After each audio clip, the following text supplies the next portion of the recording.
खोया हुआ खजाना। पर्वतों से घिरी एक छोटी सी बस्ती में एक वृद्ध व्यक्ति रहते थे जिन्हें लोग दादाजी कहकर पुकारते थे। उनकी सबसे खास बात यह थी कि वे कहानियां सुनाने में माहिर थे। हर शाम बच्चे, बूढ़े और जवान उनके आसपास जमा हो जाते और वे अतीत की रहस्यमयी कहानियों से सबका दिल जीत लेते। एक शाम दादाजी ने एक नई कहानी सुनानी शुरू की। उन्होंने बताया, बहुत पहले इन पर्वतों के बीच एक खजाना छुपा था। उस खजाने को ढूंढने के लिए कई लोग आए, लेकिन किसी ने उसे नहीं पाया। कहते हैं कि खजाना एक गुफा के अंदर छुपा है और उसे ढूंढने के लिए 3 कठिन चुनौतियों का सामना करना पड़ता है। बस्ती में रहने वाला अर्जुन, एक साहसी और जिज्ञासु युवक, इस कहानी को सुनकर बेचैन हो गया। उसने ठान लिया कि वह इस खजाने को खोजेगा। अगले ही दिन उसने अपने दोस्तों राधा, विक्रम और सूरज के साथ खजाने की खोज पर जाने का निर्णय लिया। चारों दोस्तों ने आवश्यक सामान लिया और पर्वतों की ओर बढ़ चले।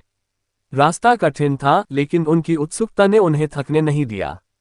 पहले दिन उन्होंने एक पुरानी गुफा ढूंढी जो बहुत डरावनी और अंधेरी थी।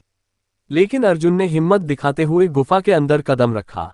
गुफा के अंदर पहला संकेत मिला, सच्चाई से अंधकार दूर होता है। यह एक पहेली थी। राधा ने सुझाव दिया कि उन्हें रोशनी की तलाश करनी चाहिए। विक्रम ने अपनी टॉर्च चालू की और गुफा की दीवार पर एक दरवाजा दिखाई दिया। दरवाजे को खोलने के लिए एक बटन था, लेकिन वह बटन 3 रंगों में चमक रहा था। सूरज ने ध्यान से देखा और कहा, शायद सही रंग का चुनाव करना होगा। उन्होंने ध्यान से रंगों की जांच की और लाल बटन दबाया। दरवाजा खुल गया। अंदर पहुंचने पर दूसरी चुनौती उनका इंतजार कर रही थी। वहां एक विशाल पहाड़ जैसा पत्थर था जिस पर लिखा था, सिर्फ सहयोग से यह पत्थर हिलेगा। चारों ने मिलकर पत्थर को धक्का दिया।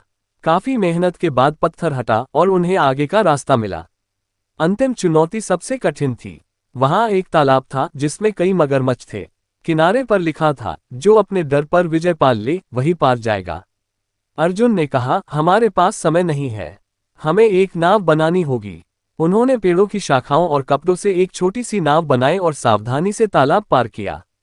आखिरकार वे एक चमचमाते खजाने के पास पहुंचे। वहां सोना, चांदी और बहुमूल्य रत्न थे। लेकिन खजाने के ऊपर एक संदेश लिखा था, ये खजाना उसी का है जो इसे सही तरीके से बांटे।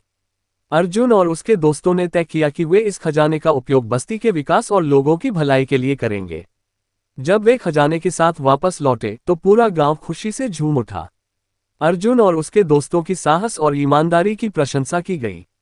दादाजी ने मुस्कुराते हुए कहा, मैं जानता था कि यह कहानी किसी को प्रेरित करेगी। तुमने साबित कर दिया कि सच्चा खजाना मेहनत, सहयोग और दूसरों की भलाई है।